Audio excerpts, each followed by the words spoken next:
Boa tarde a todos, dando continuidade aos debates da pandemia com o escritório, em parceria com o escritório Terra Sarmento Rocha. Hoje nós temos uma convidada bastante especial, que é a professora Ana Paula de Barcelos. A gente está só esperando a Ana Paula entrar. E aí, em breve, a gente já começa, tá? Bem-vindos novamente a esses debates. Hoje a gente vai falar de um tema bem importante, né? Que é, embora possa parecer teórico, né? Na prática, causa bastante, tem um impacto bastante prático na vida de todo mundo, que é a questão das competências para disciplinar matérias envolvendo a pandemia e o conflito que pode haver de competências entre União, Estado, né, e municípios.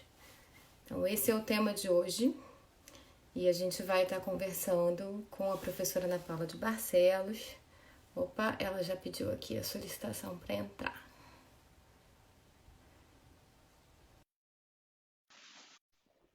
Ela já está entrando, só um minutinho.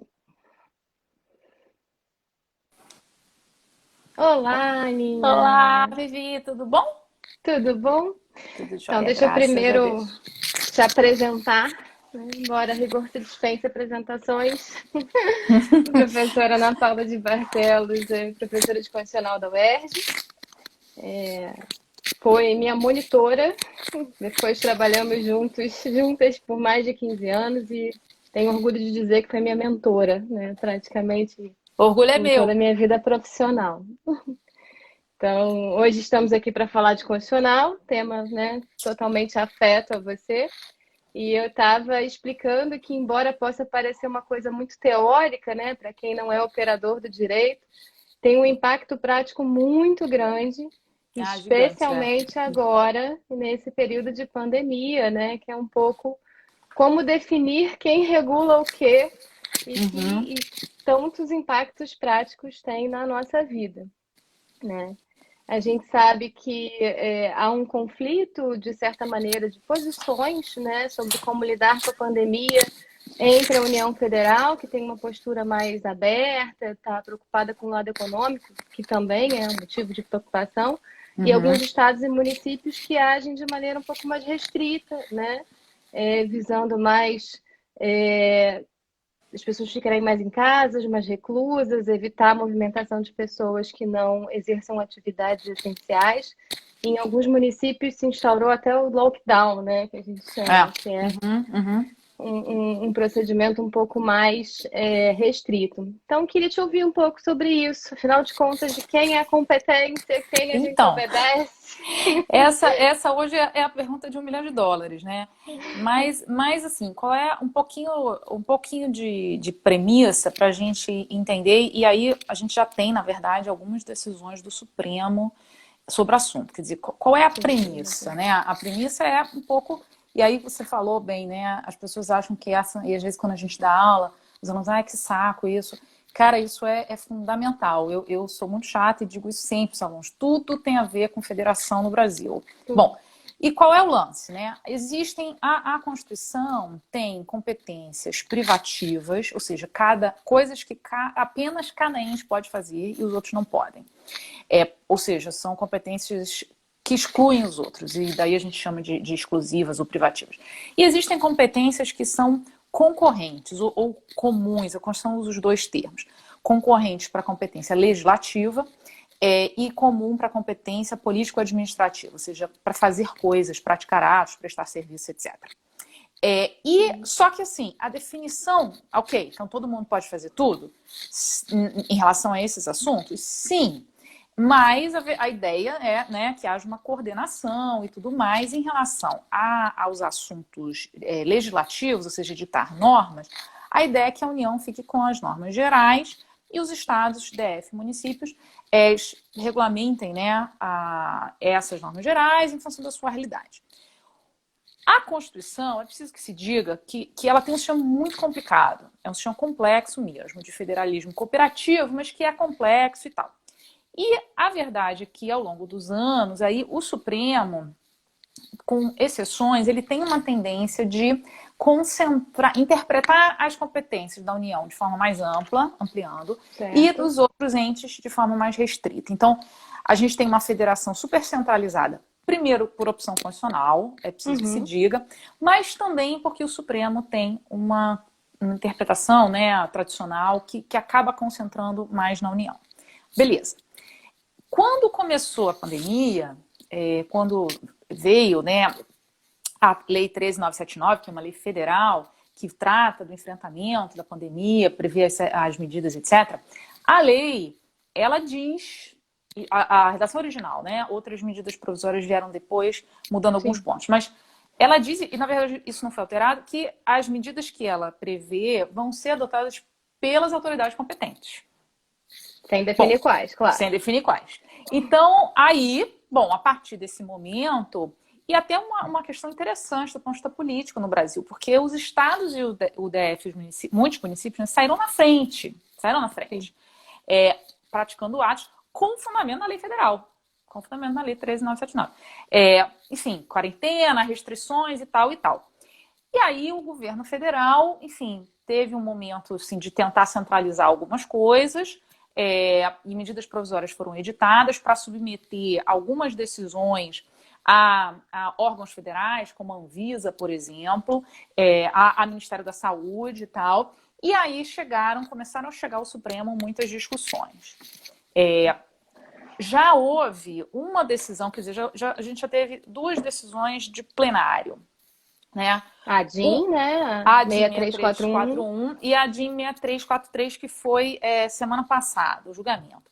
Na DIN 6341, que é assim, a mais importante, eu diria, qual era a discussão? Né? A DIN foi ajuizada para pedir a declaração de inconstitucionalidade da Lei 13.979 e de medidas provisórias que alteraram ela, sob o fundamento de que a lei estaria invadindo a competência, quer dizer, concentrando na União competência demais. Invadindo, desrespeitando as competências de estados, DF e municípios. O ministro Marco Aurélio, na liminar monocraticamente, disse o seguinte, até interessante, olha, não acho que está invadindo, porque a lei diz, vai ser feito pelas autoridades competentes. Então, assim, é claro que tem que respeitar as competências concorrentes.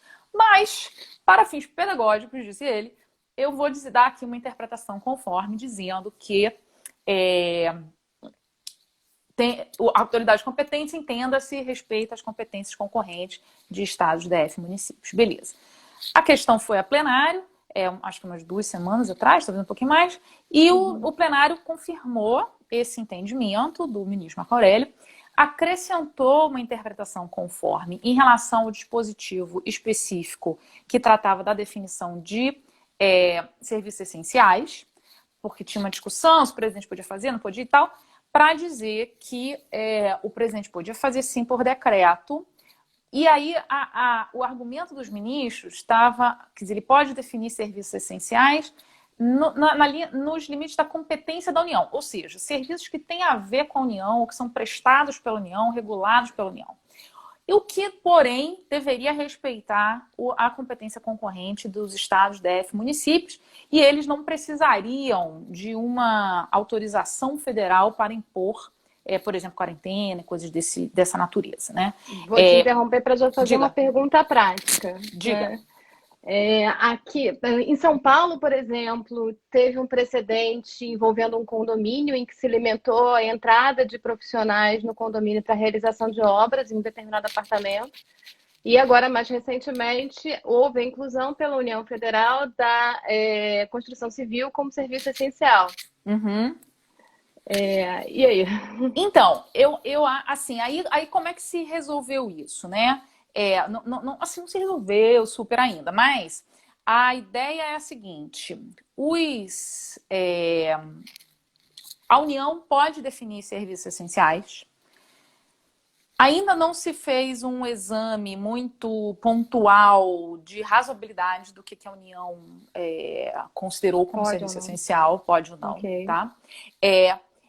E se disse que os estados, DF, os municípios, também podem definir coisas no âmbito das suas competências. Bom, Então, a ideia seria que Estado e município pudessem eventualmente restringir, de acordo com as características isso, locais, a situação isso, local da isso. pandemia, determinados serviços que a União já tivesse, inclusive, previstos como essenciais. Não, o contrário. Aí esse é que é o ponto, essa que é a dificuldade. Quer dizer, os estados, DF e os municípios, pelo menos por enquanto, eles podem, digamos assim, tornar mais rígido, mas a não Certo. ser que haja um questionamento sobre a razoabilidade daquele serviço essencial da União, considerado como se a União não tem competência, por exemplo, para tratar daquilo, aí os estados podem retirar, né?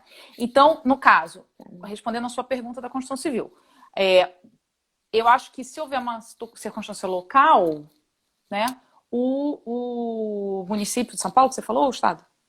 Foi o município de São Paulo que teve esse Acho, precedente. acho que o município de São Paulo pode, por uma circunstância local, dizer não, Constituição Civil não. Agora, isso seria diferente se fosse um serviço da União. E aí, em relação a isso, já houve decisão. Por exemplo, polícia, enfim, coisas meio óbvias, Sim. mas que é importante, né? Serviços de eletricidade, coisas que são serviços da União, nesses casos, eu acho que o DF e os estados e municípios não poderiam impedir o funcionamento desses serviços. E houve uma decisão, mas aí uma decisão monocrática, que partiu dessa premissa, numa reclamação do ministro Joaber Barroso, uma reclamação oriunda do Amazonas, que houve uma norma local suspendendo o transporte fluvial, super relevante no Amazonas. Mas a norma local, e aí houve uma discussão lá, porque o juiz federal local, juiz federal local nem faz sentido, o juiz federal do Amazonas, declarou inconstitucionalidade da norma federal para manter a validade da estadual, porém ele disse, e a norma dizia já, estão resguardados o funcionamento dos serviços essenciais definidos pela União. Que dependam daquele transporte fluvial eventualmente. Exato, o transporte fluvial que eles precisem fazer pode ser feito.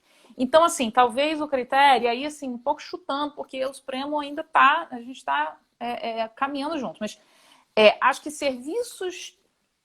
porque dentro da categoria serviços essenciais está entrando muita coisa, né? Exatamente. Então, tá virando uma definição que a gente já não sabe mais o que é essencial e o que não era. Então, tinha a lei de greve, né? Que previa serviços essenciais. Tem os serviços públicos, mas, tipo, Constituição Civil não está nenhuma coisa nem outra. Então, nesses casos, eu acho que você pode ter uma consistência dos estados na linha do que o Supremo está dizendo, né? Tem que respeitar a competência concorrente e eles diante da realidade local. Portanto, eu acho que faria sentido. Acho que não faria sentido, por exemplo, dizer, não pode entrar bombeiro, no caso estadual, no município em relação ao estado, ou a uma competência que é de um serviço público federal. Então, eu acho que ressalvar também essas medidas locais que indiretamente possam influenciar, né, na execução de serviços essenciais. Vou te dar um outro exemplo. Agora aqui no Rio de Janeiro, o prefeito, hoje, se não me engano, hoje ou ontem, saiu um decreto muito recente, limitando a circulação em determinados bairros. Eu vi. Aos seus residentes. Pontual, um lockdown pontual, né? O meu bairro, por acaso, está incluído.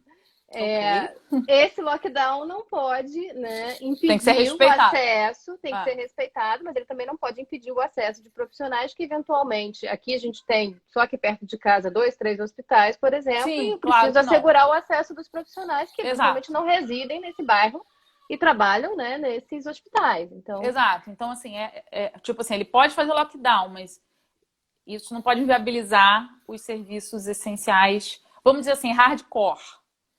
Os outros, a gente talvez, né? Tipo, Constituição Civil. Pode entrar?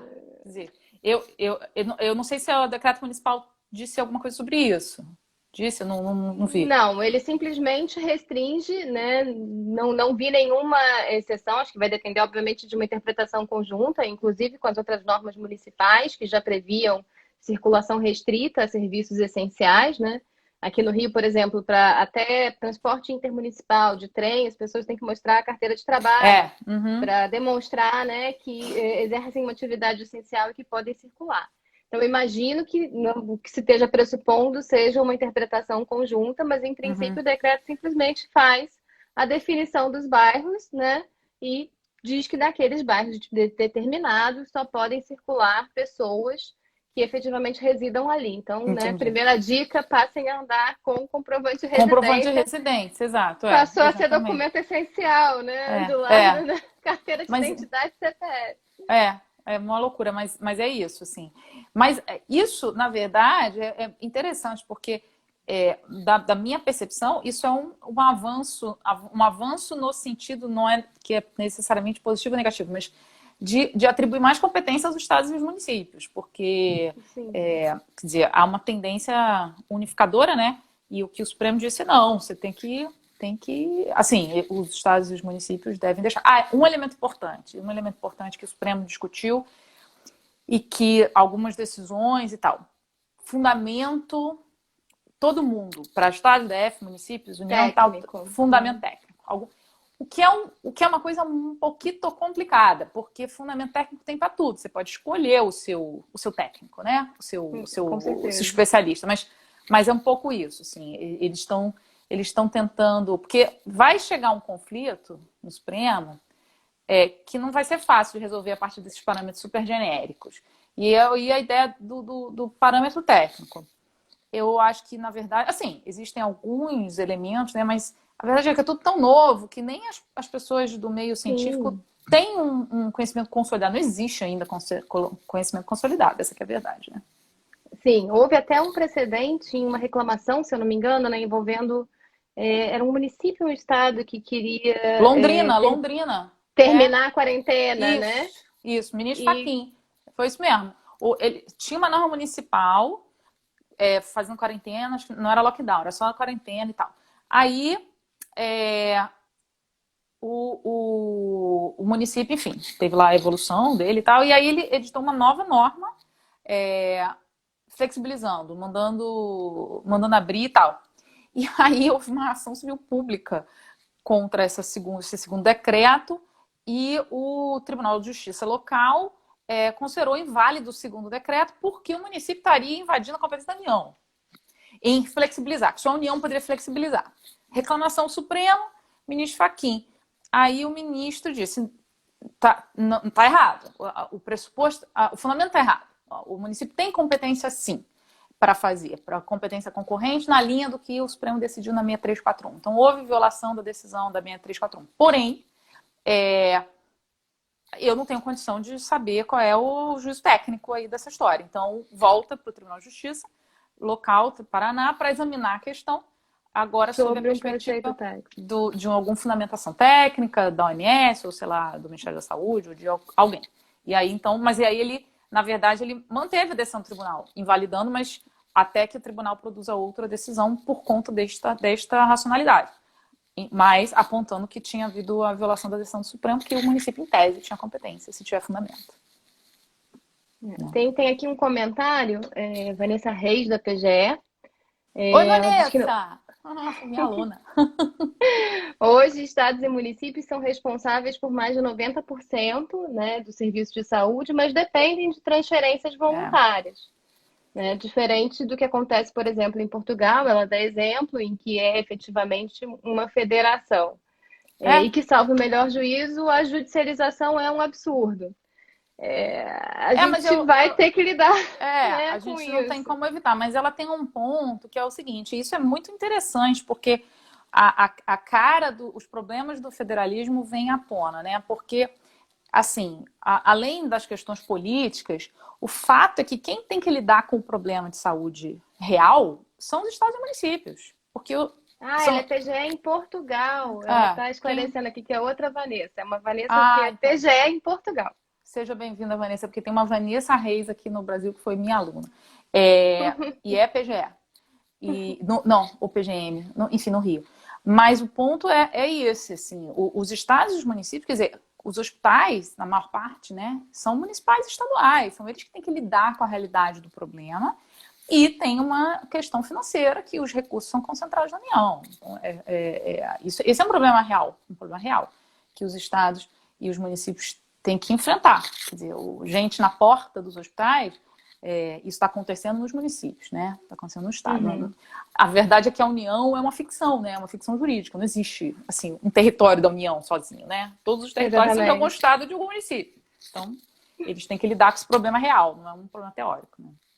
E será que essa pandemia, de alguma maneira, vai contribuir, assim, deixar um pouco, talvez, aí como uma herança boa, né? Um pouco do reforço ao sistema federativo, quer dizer, você tem aí um pouco uma certa mudança de visão, como você, né, identificou, de se dar mais, ou se reconhecer maior poder ali aos demais entes da federação e não privilegiar tanto o poder da União Federal, que era, né, um pouco o costume maior, Eu né, acho em que termos de talvez. jurisprudência. Eu acho assim, é curioso isso. Eu até tô fazendo um acompanhamentozinho em relação às outras decisões do Supremo que nesse momento, né? Porque a gente, claro, está vendo as decisões relacionadas com a pandemia. E em relação às decisões dos casos vinculados ao fenômeno da pandemia, essa tendência a gente observa, pelo menos por enquanto, do Supremo mais deferente às competências dos entes locais, estados, DF, municípios. Será que isso vai transbordar? Ou seja, será que o Supremo vai mudar o entendimento dele? Eu ainda assim, eu até acho que é possível, porém, assim, vendo outras decisões, nessas decisões de lista, que o Supremo está julgando só, isso sai na imprensa, mas o Sim. Supremo continua julgando, né? Assim, eu ainda não vi esse reflexo. Pode ser que esses votos já estavam prontos antes, enfim. Mas talvez, quer dizer, o que eu acho, a observação, acho que talvez nesse momento, é de uma mudança política, assim, no sentido de um maior protagonismo de estados e municípios. Se isso prosseguir para além da pandemia, talvez isso alimente uma rediscussão da organização federativa, né? E da interpretação do Supremo. Quer dizer, eu ainda não tenho, eu acho que sim, mas eu ainda não tenho elementos muito concretos de decisões do Supremo para além da pandemia que estejam nessa linha mais deferente. Mas pode ser, quer dizer, pode ser. Acho que esse é um caminho que pode vir a ser alargado, digamos assim, para abarcar outros temas, pode ser. Eu acho que é importante até a gente esclarecer, né, para quem está entrando aí na live, que quando a Constituição Federal ela cuida da competência dos municípios, é quase uma norma de conceito aberto, né? Tem interesse Competência local. suplementar e interesse local, exatamente. O que é interesse local, né? Então, acho que justamente a partir desse conceito aberto é que, de certa maneira, essa flexibilização ou não do entendimento do Supremo vai ditar um pouco, né? Sim. Espero que o que é, afinal, o interesse local. É claro que a gente está num cenário que tudo permeia a saúde, então talvez isso é uma influência, não deixa de ser um fator que influencia as posições que o Supremo, obviamente, vem tomando. Foi como você falou, né? Em outras decisões que talvez não tratem de saúde. Exato. Talvez, quer dizer, eu acho que o Supremo você tem razão. O fato de ser saúde tem um elemento, tem um peso específico. Não sei se dá para a gente extrapolar para competências concorrentes, de forma mais ampla. Saúde, o Supremo tem lidado com esses elementos.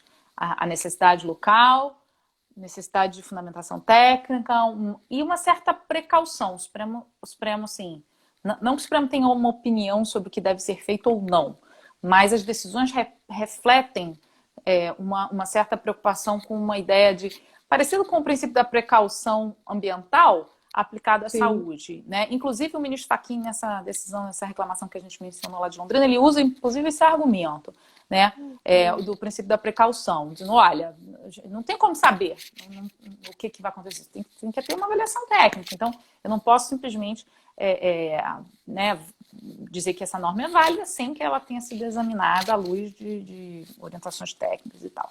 Então, eu acho que eles têm razão. Eu acho que o fato de ser saúde é um elemento muito determinante nessa discussão, que não sei se vai se comunicar a outras. Veremos. Sim.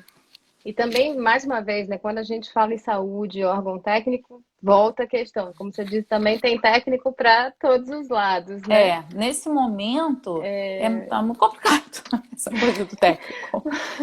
Né? Você tem, né, posições da Anvisa, você tem posições já de órgãos internacionais, os quadros são diferentes também, cada país tem sua, né, peculiaridade, cada município mesmo tem sua peculiaridade. Eu fiquei feliz, até feliz e triste, em saber que Fernando de Noronha, aparentemente, não, Mauá, Visconde de Mauá, aqui no Rio, não teve nenhum caso. Ah, é? Triste, Puxa, que bom. triste porque eles fizeram lockdown logo no começo, não entra turista, que para eles, em termos de economia, é péssimo, porque eles vivem de Imagino, turismo. vivem disso, né? Então, assim, feliz e triste porque eu tive viagem marcada para lá, tive que desmarcar. Veja bem, você está contribuindo com a sua parte. Bom, exatamente. Essa história. Então, assim, é um exemplo de que uma medida local que foi tomada, eu acho, bem no início do isolamento social, até antes de você ter uma posição do governo do estado, né? E que demonstra que naquele município, pelo menos, Sim. funcionou. Aparentemente existe, né, já há um corpo de informação relevante sobre a eficácia, né, enfim, do isolamento e tal, por conta, inclusive, da questão do serviço de saúde disponível, né? Era esse meu segundo ponto, assim, vou usar de novo o exemplo de Visconde de Mauá.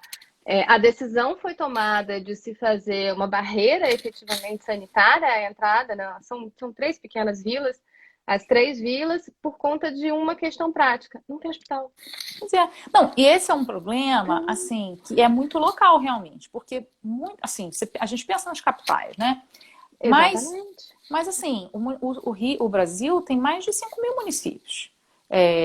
E a maioria dos municípios não tem um serviço local de saúde capaz de fazer o atendimento de UTI com respirador, essas coisas. O que muitos municípios fazem? Eles têm ambulância. Eles levam para o centro mais próximo, a capital, ou às vezes nem a capital, é uma cidade maior, próximo. Então, assim, tem que lidar com essa realidade. Então, assim, sei lá, tem 5 municípios, todos eles levam para o mesmo hospital, que tem, sei lá, X leitos. Então, assim, como que você vai lidar com isso? Né? Portanto, tem uma dimensão assim séria. E até vendo algumas entrevistas aí já relativas à cidade de São Paulo, aparentemente estão fazendo um controle, né, dos internados, uma boa parte dos pacientes é oriundo de outros municípios. No Rio, porque você tem na capital hospital de campanha, você não tem no interior hospital de campanha, né? Então, e aí começaram até uma provocação também, considerando verba pública. Ok, ninguém vai negar alocação atendimento, mas para o município da capital, que tem mais. Exatamente, porque também, assim, óbvio, nenhum profissional vai negar, imagina, fazer uma barreira sanitária dizendo que se você vê de outro município que está doente, não entra. Acho que nenhum... espero, né? Eu também espero que ninguém tenha essa ideia. Mas essa é uma dificuldade de como que vai repartir o recurso. Qual o critério? Exatamente. Né? Se é por atendimento, se é por população, porque se for por população, quer dizer, você tem um monte de município que pode eventualmente receber, mas ele não tem estrutura para prestar o serviço. Quem está prestando é um outro.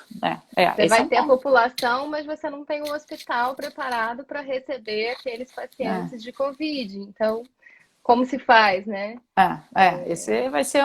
Assim, o direito financeiro também tem muito a discutir nesse momento, porque a federação, né, tem muitos problemas de direito financeiro, tributário, sobretudo financeiro, na verdade. E que, no momento de escassez de recursos, né, e grande demanda de gasto público, tipo assim, esses problemas que já estão sempre na crista da onda, agora estão, tipo, sendo jogados na nossa cara, porque como que vai se resolver isso, né? Aí vem uma segunda pergunta, até um pouco relacionada também com competências aí não legislativas, né? Muitos municípios estão fazendo aquisição de material próprio médico, né, respiradores e etc, para conseguir montar os hospitais de campanha e prestar atendimento. Mas tem município que não tem esse recurso, né? A verdade é essa. Posso pedir da União? É possível demandar a União a oferecer esses recursos mínimos? Então, poder pedir pode. Poder pedir pode pedir no amor, né? Sim, na negociação política, ou eventualmente pode judicializar. Quer dizer, a dificuldade da judicialização, como a Vanessa falou, né? Se cada juiz de cada comarca resolver requisitar respirador para seu local, não vai funcionar, né? Assim, decisão judicial não cria magicamente coisa, material ou o que seja. Então, aqui há uma necessidade de coordenação, independente do alinhamento político, porque quer dizer, se o município não tem recurso para comprar, às vezes ele não tem nem acesso, porque né, ele é tão pequeno e tal, ele vai ter que se coordenar. Ele pode ajuizar uma ação? Pode ajuizar uma ação. Eventualmente pode conseguir uma decisão judicial? Pode. Vai conseguir executar essa decisão? Tenho dúvida. Difícil, um monte de né? decisões, entendeu? Você vai fazer o quê? Você vai tirar o respirador que está no hospital e aquela pessoa vai morrer para botar no outro? Assim, então a judicialização, ela às vezes ela não resolve, ela produz papel, ou bytes hoje em dia, né? Mas ela não resolve porque quer dizer, se você tem sobrando, se você tem como realocar, beleza, mas não é o caso. Eu acho que nesse momento você não tem isso disponível. Então você vai ter que tirar de outro lugar. Então, assim, não Até resta teve muito um do que caso negociar. aqui no município do Rio, que havia sido já feita uma compra grande de respiradores da China, que foram retidos nos Estados Unidos. E não chegaram. Isso, porque, enfim, então, assim, na verdade... Então, nem quando você tem, às vezes, o recurso, né? Porque os Estados Unidos, tipo, confiscou, né? Confiscou. É isso, eu vi essa notícia. O termo é esse. Porque assim, aí a gente está a gente está pensando na federação, mas na verdade o problema é global. Então, assim, passou no meu território, eu estou exercendo a minha soberania e catando. É isso, entendeu? Então, os países estão usando, né, um fenômeno que é a conversão, ordens, né? A nossa legislação tem uma coisa parecida em matéria de licença compulsória, requisição e tal, para as indústrias converterem seus parques para produzir determinadas coisas, compulsoriamente, quer dizer, se elas não quiserem fazê-lo voluntariamente. Essa questão de compra, não poder vender, quer dizer, o seu produtor não poder vender para o exterior, esse tipo de equipamento, por exemplo, isso aconteceu nos Estados Unidos, produção norte-americana comprada, inclusive pelo Brasil, e os Estados Unidos falaram assim, não, um abraço, não vai daqui sair nada não sai. Daqui não sai, daqui ninguém me tira. Então, é mais ou menos isso. Assim, então, como que uma decisão judicial, nesse ambiente, assim, não tem um depósito de respirador, vou lá, pego e dou para o município. Né? Não é assim que funciona. É um pouco os limites do direito para lidar com esse tipo de problema. É verdade. Assim, a gente também discute tão teoricamente, às vezes, o direito, né? E a prática é finita, né? Exato. Assim, O direito é uma ótima ferramenta para resolver muitos problemas, mas não todos. Não todos. Exatamente. Tem problemas que o direito pode ajudar, pode estimular, mas resolver mesmo é mais complicado. A gente sabe que aqui tem um comentário também, um projeto de lei 3920 vai tratar das transferências voluntárias para a Covid em Portugal, né? Imagino. Né? Deve ser PLP. Bom, tinha mais uma coisa que eu ia comentar, me fugiu. Fui olhar o comentário, me fugiu a memória. A questão a gente estava falando da questão dos limites do direito, né? Sim, lembrei. Que em termos de coordenação, teoricamente, né, o SUS deveria funcionar para isso, né? Coordenação de leitos e tal, mas a gente sabe que na prática já não funcionava, né? Exato. E talvez não esteja tão preparado, ninguém estava, né, para uma demanda tão grande assim. Eu tenho até uma esperança, assim, tentando, né, pensar positivamente, que um ganho que eventualmente a gente pode ter, o país pode ter disso tudo, é a gente começar a se preocupar um pouco mais de seriedade com dados, sabe? Com banco de dados, com coleta de dados. Então, isso que você falou do SUS, a gente não tem um sistema integrado, nem no âmbito dos estados, acerca de quantos leitos tem, entendeu? Quais que estão em uso, a gente não tem não tinha, não é agora que a gente vai conseguir fazer de um dia para o outro. Então, e a gente não tem as informações de onde tem, o que está funcionando. E isso, sim, num momento dramático como esse, que você precisaria de uma coordenação, até para você alocar, né, os recursos da melhor forma, você não tem o sistema de dados, você não tem o sistema de informação, e aí, amigo, complica demais, complica demais. Então, eu espero, tenho essa fantasia, enfim, espero que ela se concretize, de que a gente comece a levar a dados, né, mais a sério, coleta, banco, informação, porque isso A parece parte uma ruim é coisa... que a lei de proteção de dados acabou tendo sua vigência postergada, né? Isso. Mas assim, talvez até, eu não tenho uma opinião sobre isso, mas o meu ponto é até a questão da coleta de informações públicas, né? Sim. Enfim, para você poder fazer gestão dos bens, dos serviços, das coisas todas, a gente não tem a informação. Esse é um ponto que todo mundo está falando, né? A gente, na verdade, os dados que a gente tem sobre a pandemia são muitíssimo questionáveis, porque a gente, o Com nível, certeza. os nossos sistemas de coleta de dados são muito precários. Então, Não, e a quem quantidade, sabe, até isso é também, importante. né, um pouco pela questão da prática, você não tem teste para todo mundo. Então, Sim, então, os dados já são ruins e não são é, completos porque você não tem é, testagem efetiva e não consegue ter, né? é, Também por uma questão de limitação de matéria-prima, você não tem testes exato. disponíveis, né? Exato. Mas, assim, é que a gente está com uma dificuldade um pouco anterior, né? A gente não sabe, assim, a integração do sistema de saúde, mesmo sem a gente Sim. saber, tipo, a gente não sabe quantos, agora eles estão começando a fazer, tipo, na mão, porque não tinha informação. É, e cada coisa, cada hospital concentrava a sua informação, cada posto e tal, sem compartilhar. Eu espero que isso melhore, né? Agora, realmente, essa questão da testagem, né? Todo mundo está dizendo, eu vi que o Brasil fez compras grandes, mas não chegou.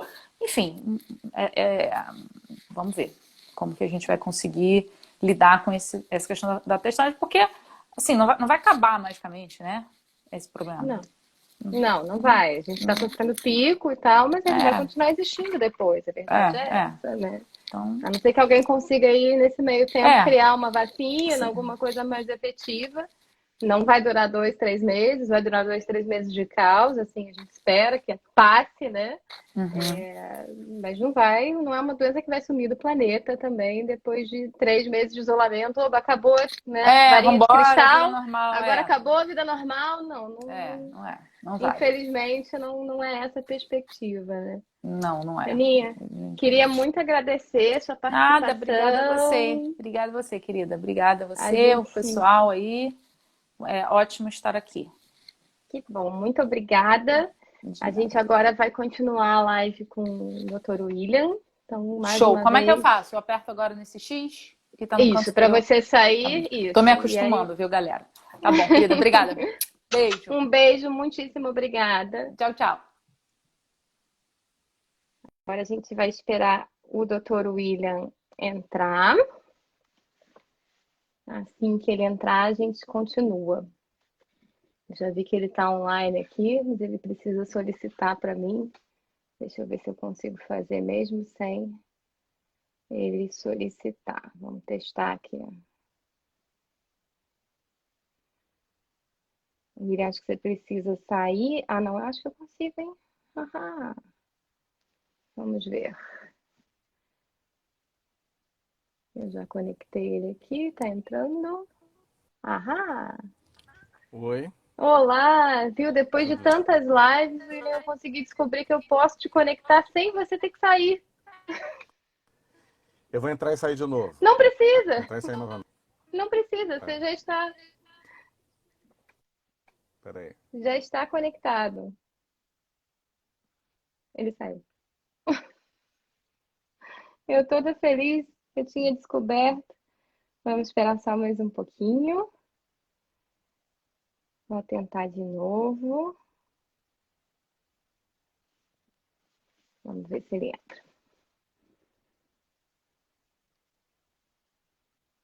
William. Voltei. Olá, tudo bom? Tudo bem? Tudo. E você? Como é que tá, Tudo Vivi? jóia. Então, a gente está dando agora Vi... continuidade com o Dr. William, né? Que é do Terra Sarmento Rocha, nosso parceiro aí nesses debates pandêmicos. Vivi, eu não estava nem com vontade de entrar, porque estava assim muito gostoso ouvir a doutora Ana Paula, esse assunto sobre o Pacto Federativo, essa discussão toda. Eu acho que muita gente estava apreciando até mesmo com isso, tirando a dúvida sobre as questões orçamentárias. E eu pensei, vou falar o quê, né? A Ana Paula é super didática, né? Eu sou suspeita, mas é dona de uma didática que transforma a coisa numa coisa simples, mesmo para quem não está acostumado com o mundo jurídico, né? Precisei tirar o som, tá replicando para mim. Tá me ouvindo bem? Tô te ouvindo bem. Oi. Tá dando uma microfonia. Não sei o que que eu... Acho que é um pouquinho de delay, talvez. Mas Tá me ouvindo bem? tô te ouvindo, normalmente. Eu tava ouvindo super bem a professora, mas engraçado, depois que eu entrei, picotou um pouquinho, né, para mim. Mas eu acho até que a gente não tem nem muito o que falar. Eu acho que depois que a professora falou, foi muito interessante.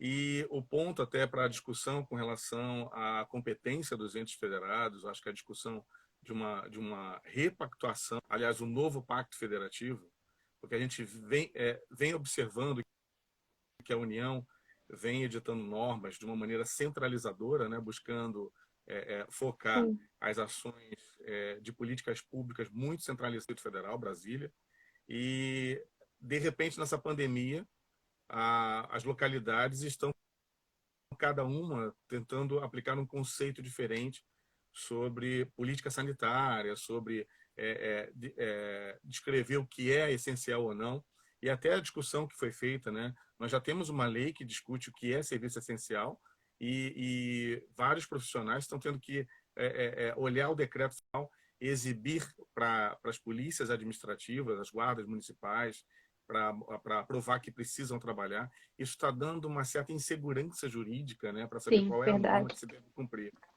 É lamentável isso, mas por outro aspecto, a gente percebe que aquela discussão que foi parar no Supremo, eu acho que está caminhando para a reflexão justamente disso, de que os municípios existem e que os municípios têm a sua autonomia para legislar sobre interesse local, realmente evidenciado, sem nenhuma discussão.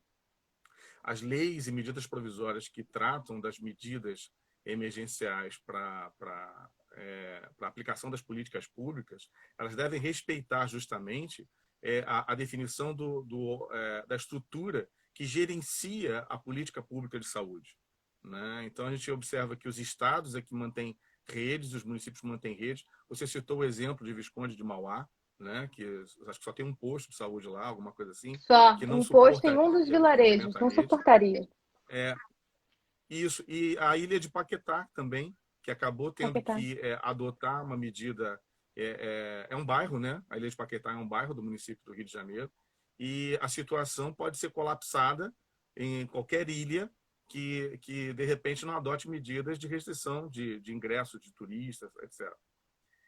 O que a gente Fernando de observa é Noronha também justamente isso. deram um exemplo aqui de Fernando de Noronha, que chegou a ter 7 casos, 7 recuperados, ainda bem, mas também passou a adotar medidas de restrição bem fortes ao ingresso de pessoas que não residam na ilha.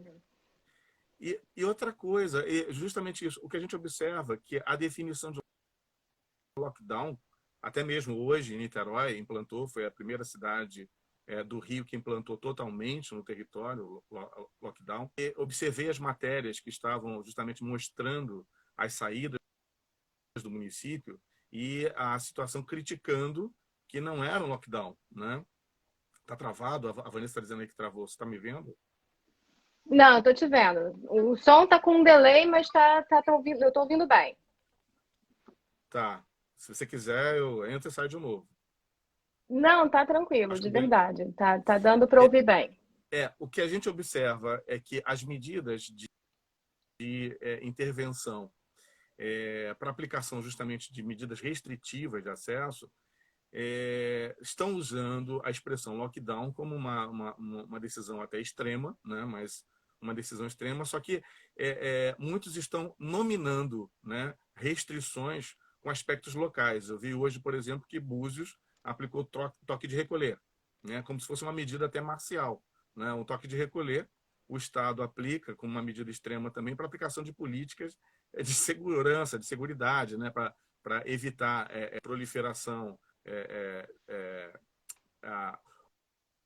o crescimento da violência, tal. Então, se tratando de política sanitária, o toque de recolher ele pode inibir um pouco, mas o que a gente nota é que as medidas de isolamento social é que já deveriam ser cumpridas pela população. Primeiro se tenta, eu acho que Exatamente. eu tenho observado que Oi? Não, eu ia dizer, exatamente, assim, a gente fala muito em lockdown, mas na verdade o lockdown nada mais é do que a inserção de medidas punitivas para o cumprimento de restrições que já existiam, né? Na maior parte das vezes, pelo menos, pelo que eu tenho observado, quando se fala em lockdown, se fala em, eventualmente, um determinado comércio que não seja essencial e que tenha aberto as portas, mas ele já não podia abrir, né? Então, de certa maneira, o lockdown me parece muito mais uma política de maior policiamento sanitário das medidas que já tinham sido tomadas. Não sei se você concorda. Eu estou ouvindo com certo delay. Você estava falando sobre algumas Normal. medidas que foram implantadas, né? O que é estranho a gente observar realmente que está tendo uma falta de coordenação geral.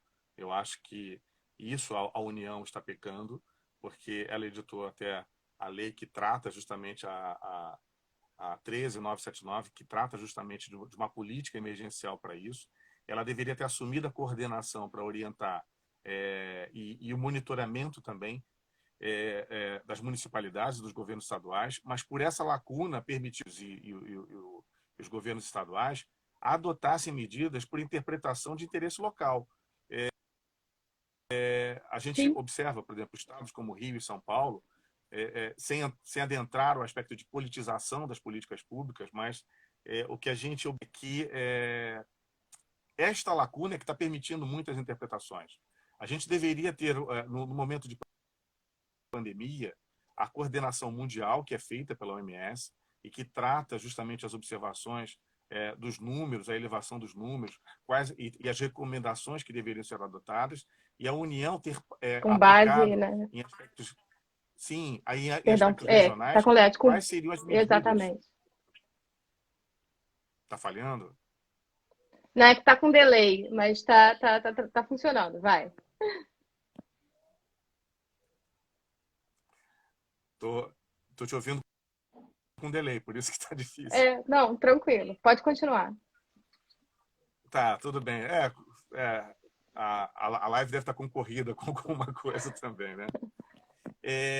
O que a gente observa também é que muita gente não estava levando em conta que a gente tem os aspectos das competências administrativas dos entes federados e também, por se tratar de política sanitária, os entes concorrem, né? Então, e a defesa da saúde, ela tem uma obrigação comum. E Sim.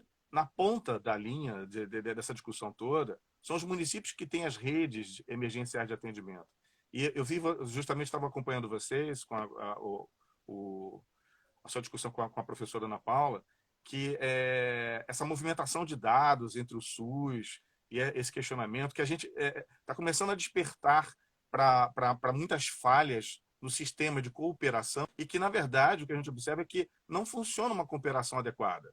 Essa cooperação deveria funcionar de forma sincronizada. O SUS tem elementos suficientes para monitorar o Ministério da Saúde e também a todas as municipalidades que fazem o atendimento. E o grande pânico que a gente pode ter, tirando a politização, são as subnotificações. Porque até mesmo para aplicar os recursos para aumentar hospitais de emergência, fazer mesmo as solicitações orçamentárias, requisição das compras governamentais, que comprovem isso. E como tem muita subnotificação também, a gente não sabe se aquele número é verdadeiro suficientemente para que possa justificar no orçamento a requisição, porque requisição de recursos, porque alguns municípios não têm estrutura nenhuma e podem colapsar a sua rede o mais rápido do que, num determinado momento, se estivesse acompanhando, monitoramento, recebendo orientações, este município não tem uma saúde financeira, uma saúde fiscal para poder adquirir equipamentos de uma forma emergencial. E a União poderia tratar as políticas de fornecer os equipamentos para onde tem uma mancha de risco maior, uma região norte, nordeste do país, que a gente começou a verificar, Manaus, por exemplo, o Tá um sistema número entrando em enorme. colapso. Sim, entrando em colapso mais rápido que outras cidades. E a gente percebe que, por exemplo, centros como Rio de Janeiro e São Paulo têm uma rede de saúde pública muito eficiente. E mesmo assim, a gente percebe que não tem uma integração entre a União, Estado e município com a definição de leitos. E a gente estranha, porque como é que funciona a política de transplante, como é que funciona a política de gestão de leitos, como é que funciona a política pública de saúde, se num momento como esse estão discutindo aonde tem leito e não tem informação se tem leito ou não. E a gente sabe que o problema mais grave até, Vivi, porque aonde tem leito pode não ter pessoal.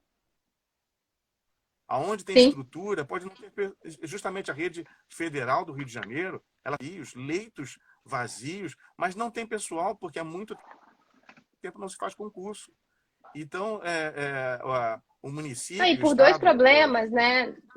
Não só por equipe, né? Assim, por falta de concurso e tal, mas porque uma boa parte dos profissionais, às vezes, que estão na linha de frente, acabam se contaminando também, né? E ficam, se tornam os pacientes dos leitos e não conseguem prover atendimento porque se contaminaram, né? Infelizmente, a incidência nos médicos é alta, eles são profissionais que estão ali mais de frente ainda com risco do que qualquer um de nós, né?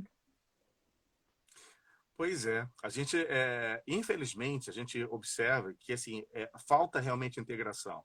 Os governantes iam abstrair o viés político e adotarem realmente a política de Estado, de atuar de forma integrada. Isso seria mais eficiente para todos.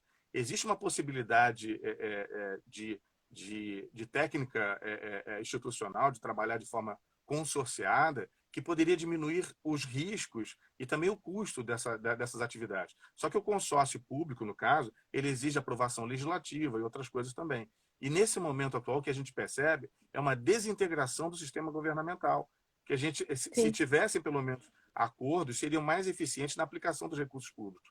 E o que a gente está tendo realmente é uma difusão de orientações jurídicas, administrativas, que acabam tendo uma demonstração de força, como se fosse um grande cabo de guerra, no momento que todo mundo deveria buscar a paz.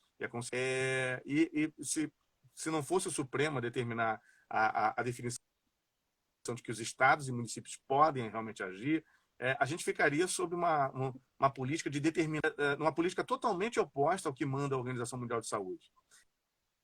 E por isso até mesmo a autonomia administrativa ela prevalece, porque encontrou um tema de competência comum também, a defesa da saúde. Sim. E a política sanitária também, a polícia sanitária, que é algo que não se comenta muito, porque a gente não vivencia uma situação como essa de aplicação de polícia sanitária desde a época de Oswaldo Cruz, que propagava a vacinação. Revolta das vacinas.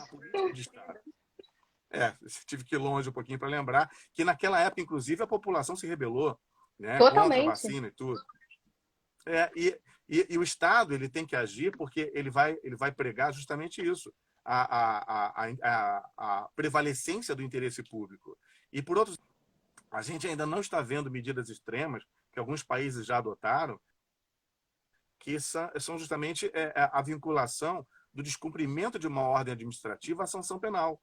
Porque o próprio Código Sim. Penal ele prevê sanções que implicam a propagação de doença, a desobediência às ordens sanitárias, e a gente não está vendo isso. A gente está vendo fixação de multas, algumas multas com valor muito irrisório. Uma pessoa com capacidade contributiva, ela vai ignorar, por exemplo, multa de R$180, ou em alguns casos a multa pode chegar a R$50 mil. Então a gente vê uma situação que não tem um parâmetro. E a classe econômica que tiver condições vai colocar isso no custo, que prefere realmente ter uma aplicação de uma multa individual do que cumprir uma política sanitária. O que a gente E até observa que... vou te interromper rapidinho para dar um exemplo. Eu recebi, não sei se é real ou não, mas um desses grupos de WhatsApp, um anúncio supostamente feito por uma facção criminosa, em determinada comunidade do Rio, dizendo, olha, já que vocês não respeitam, né, o que as autoridades estão pedindo e que o número de contaminação na comunidade está crescendo, a gente está determinando, ou fica em casa, ou vai ter que lidar com a gente. Né? É triste isso. E é um pouco o exemplo de, efetivamente, não só a questão da penalização ter esse desdobramento tão desomogêneo, né, heterogêneo, mas acho que a própria falta de fiscalização, na verdade. Eu, sinceramente, as poucas vezes que eu preciso sair aqui para ir ao mercado, para ir a uma farmácia e tal, eu não vejo muita fiscalização. E por acaso, a mãe de uma cunhada minha, que é inglesa, estava nas Ilhas Canárias, um pouco já no início, ficou presa, demorou a conseguir voo de volta para Londres, que é onde mora, e uma vez, determinada vez, ela precisou sair até para resolver a questão da passagem e foi parada em blitz policial pelo território inteiro. As pessoas saíam de casa imediatamente questionadas, está indo aonde, por quê? E ela já, arma na mão, falou, não, calma, só vou resolver a passagem, tá, não, tá ok, pode ir. Eu não vejo muito, sinceramente, não sei se, pelo menos aqui na capital do Rio, eu não tenho visto uma fiscalização eficiente. Oi, Vivi. Hoje está tendo um problema de conexão. Você estava me falando alguma coisa com relação a assim, o que eu entendo de algumas dessas políticas, dessas ordens. Eu não sei. Eu acho que assim, algumas determinações que são emanadas dos poderes públicos, não, se não tiver uma vinculação à sanção, né, se não tiver realmente uma determinação mais exemplar, realmente a população não vai seguir. No início da pandemia, eu vi que muitas pessoas voluntariamente usavam as máscaras e depois alguns municípios começaram a determinar esta imposição de uso de máscaras ou determinadas situações e muita gente ainda ignora essas expressões.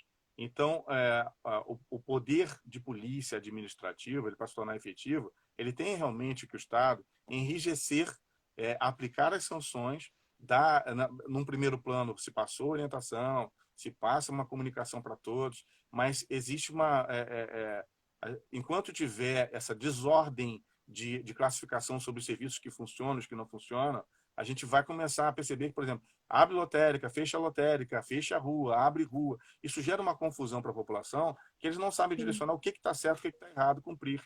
Então, o poder público tem que ter uma mesma linguagem, tem que seguir o mesmo parâmetro para ordenar para a população. Né? A gente está chegando aí para o final, estou olhando o horário também. Sim, né? Faltam poucos minutos. 5 minutos, tá. E o que a gente observa é que o brasileiro, 3 minutos. Ok. Vou fazer a finalização rápida. E o que a gente observa, que a gente até mesmo na nossa formação jurídica também, a gente se acostumou muito com vincular a ordem à sanção, né? A gente não vive aquele costume. Por exemplo, a doutora Vanessa, que apareceu aqui, que estava falando, está em Portugal, está estudando o regime jurídico lá e tudo. Em alguns países, quando se passa um conceito ou um princípio, se segue, porque é aquela questão, fala assim, isso é um princípio de Estado, é um princípio que vale para todos. Então, o que está gerando nessa pandemia também é um verdadeiro pandemônio de normas. Então, assim, para nós advogados, orientarmos também, até tem sido importante as nossas lives para a gente discutir um pouco mais sobre isso e refletir, tem outras lives programadas, que a gente espera justamente passar uma orientação, uma discussão, porque a população está desorientada. A população não sabe o que fazer. Daqui a pouco vai ter justamente muitas dessas pessoas recebendo sanções, mas falar assim, não, mas eu ouvi dizer que eu podia, que não podia, porque não tem mais aquela onda de conceituação do que é certo ou o que é errado. Pode se reunir ou não pode se reunir? Não é adequado, mas em determinado lugar diz que pode ter reunião, o outro diz que não pode. Ou então em determinado lugar diz que a atividade é essencial e o outro diz que não é. Então é uma situação muito conflituosa. Bem, a gente está chegando no minuto final, agora só me falta meio minuto, mas aqui eu quero me despedir e agradecer também a oportunidade de ter dividido esse espaço com você e com a professora Ana Paula. Eu acho que a gente está abrindo esse canal até para trazer excelentes convidados, discutir esse tema. E se houve alguma falha até, eu peço alguma desculpa também de não ter entendido algumas perguntas, mas faz parte da tecnologia, né? E muito obrigado e um beijo grande para Faz você, parte, Vivi. faz parte da tecnologia, ainda mais quando é ao vivo, né? Ao vivo não dá para querer que seja 100% sem falhas. Faz parte. Mais uma vez, obrigada pela parceria. E quinta-feira tem mais. A próxima será sobre medicamentos e patentes também, um assunto bastante pungente.